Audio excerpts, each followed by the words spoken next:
I am Joseph. At first, the man couldn't believe his ears. But then, as the Egyptian standing in front of him continued to talk, he couldn't believe his eyes. He tried hard to think back as to how many years it had been. At least 15. Actually, it was more like 20. But the more the man continued to talk, the more he became convinced that this person in front of him was no ordinary Egyptian official. It was his brother. It was Joseph. In the end, it was the official's eyes that finally convinced him, because this Joseph was taller and larger than he remembered. But that will happen as a boy grows into a man. And his face looked different. It was harder, wiser, less trusting, and more calculating. But the eyes were the same. They were eyes that he thought he would never see again, because the last time he saw them, they were eyes that had been filled with confusion and fear and looking up at him from the bottom of a pit.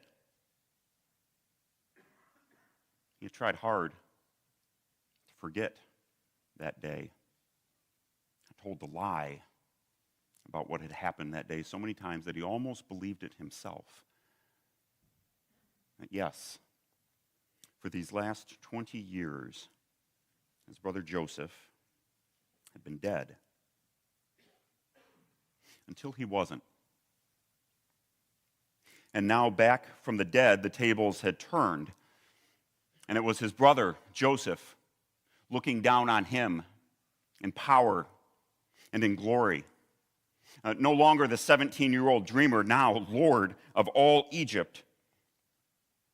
And second, only to Pharaoh himself. There was no way for the man to know everything that had happened these last 20 years after he had handed Joseph over to the slave traders.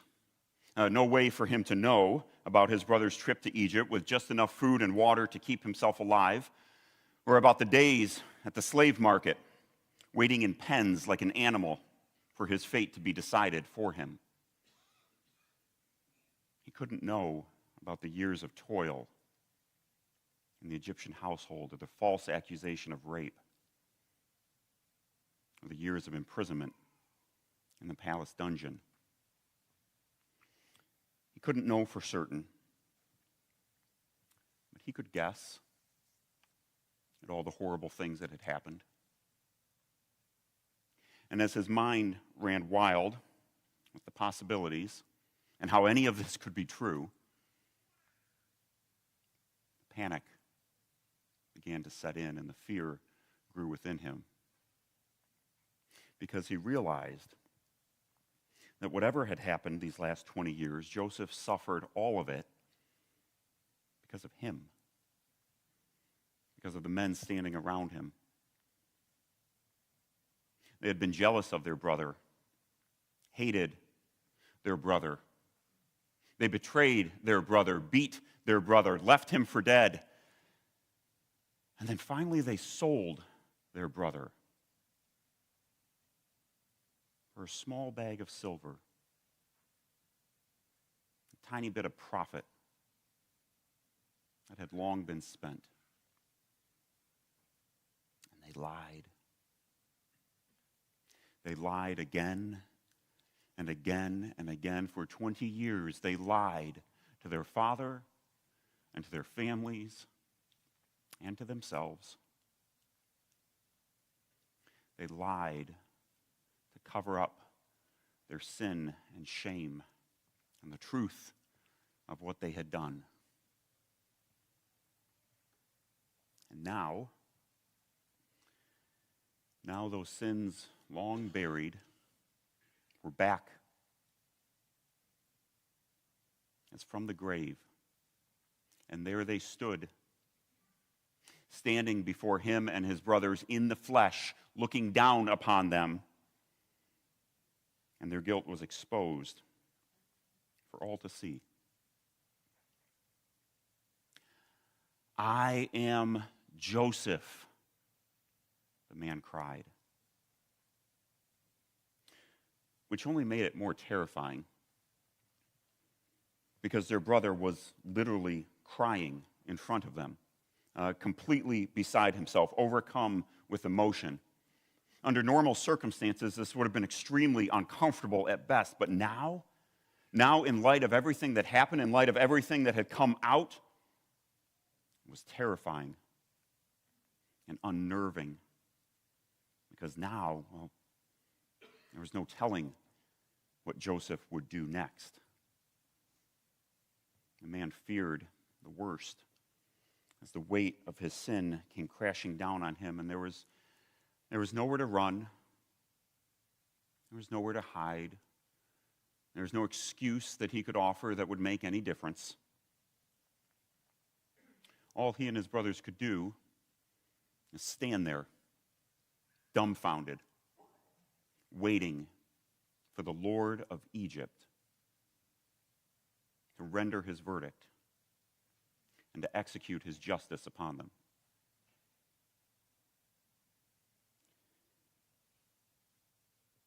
Then Joseph's demeanor changed, and he invited the man and his brothers to come near. He said again, "I am your brother Joseph, whom you sold into slavery." He's not mincing any words, is he? But then he continues and he says, "Now don't be distressed or angry with yourselves because you sold me here, for God sent me before you to preserve life." Don't be distressed. It's a little late for that. But the man had to admit that there was something unexpected in Joseph's words. The man had expected justice. He expected to be executed or maybe sold into slavery himself. An eye for an eye, right? That's what the old code demands. That would be justice. And he knew that's what he deserved. But it seems that Joseph had something else in mind. Perhaps mercy. The man had heard of great lords extending mercy to people as kind of a show of their greatness, to pardon and forgive those who had been condemned. Not that it would do them a whole lot of good. Yes, they would keep their lives for today. They would be able to go free. But God had found them out. And in time, sent away empty-handed, the famine would do Joseph's dirty work for him. In this case, mercy was really no more than a delayed death sentence. But then Joseph kept talking. And he kept talking about how God had sent him to Egypt, how God had sent him to preserve their lives, how God had sent him before them, and God had made him Lord of all Egypt. Joseph was more interested in talking about all that God had done for him instead of what his brothers had done to him. And he kept on talking, and he talked about this plan he had to bring all of them, all of his family, everything that they possessed, and yes, all of their history and all of their dysfunction, to bring all of it to Egypt. How he would provide for them and protect them and give them a place to live so that they could be near him. He offered them life when they had handed him over to death. This was so far beyond justice. Now, simply giving to each person what they deserve. It was even beyond mercy, a pardon, being set free. No, this was grace. Unmerited, undeserved gift.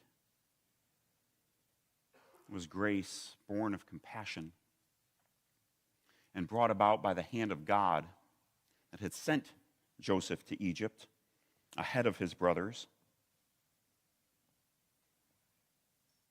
And it was only after Joseph delivers this word of grace that then his brothers come near. And 20 years of sin and silence are broken as they finally talk to one another again.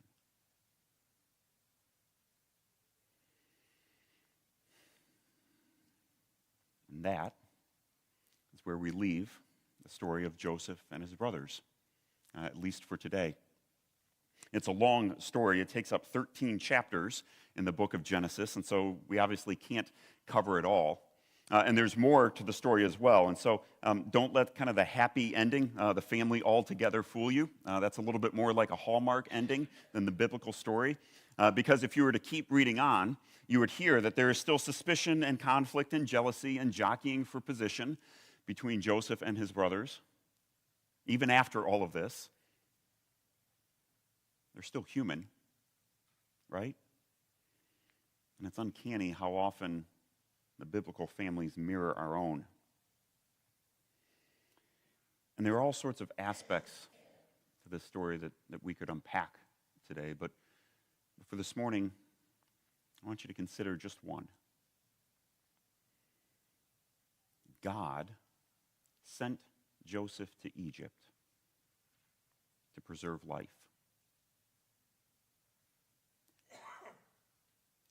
God sent Joseph. It's kind of an uncomfortable notion, isn't it? That yes, it was through the hand of his brothers who betrayed him and sold him. And yet Joseph credits, he doesn't blame, he credits God for everything that happened to him.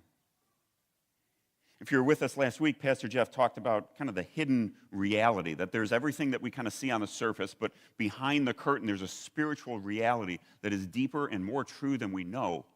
Joseph is pointing us to this reality. He's telling us that when he was sent from his father's house, and when he was betrayed by his brothers and sold into slavery and falsely accused and imprisoned for years, that behind all of it, there was the hand of God at work. That God was with him every step of the way. And that it was God who raised him up again, who made him Lord of all Egypt, who sent him ahead of his brothers to preserve life. You see, for Joseph, and really for the entire Bible, there is only one actor, only one God, mighty and mysterious in his ways, and also compassionate and gracious. A God who gives life to those who deserve death. And Joseph's story points us forward to another son who was sent out from his father's house, betrayed by his brothers, sold for a bag of silver, falsely accused and condemned, not just to a life of slavery or to prison, but to death on a cross. And the Bible speaks of Jesus' betrayal and condemnation in the same way, that yes, it was by the hands of men, but also by the plan of God. It was the will of the Father that he be handed over for you, that he might be raised up again, no longer a humble carpenter and itinerant preacher, but Lord of all, terrible and mighty in his glorious power, and compassionate and gracious, not to give to you or me what we deserve, or simply to send us on our way, to tell us to try better, but to give us grace, to invite us to come near, and to hand life to all who draw close to him. And so, if Joseph is the reflection of Jesus in this story, well, that means you and I are the reflection of the brothers, right? Caught in our sin and our deception and all of our dysfunction. Exposed before our brother, the mighty Lord, with nowhere to run or hide, no excuse for all of the ways that we have sold out to comfort and to status and to pleasure and to profit and to 1,000 lesser gods. We too are guilty. Every one of us. But this Lord, mighty and powerful, is compassionate and gracious. Jesus does not treat you according to what you have done or left undone. He doesn't repay me or give me what I deserve. He doesn't even send us away. Instead, he says, come near. Come to my table. Take your place in my kingdom. I will pardon you and protect you and provide for you. Jesus says, come to me, and I will give you life. And so do not delay. Do not wait for some other day. And it doesn't matter what your story is, how long it's been or how deep those sins are buried. Jesus invites you to come and receive life.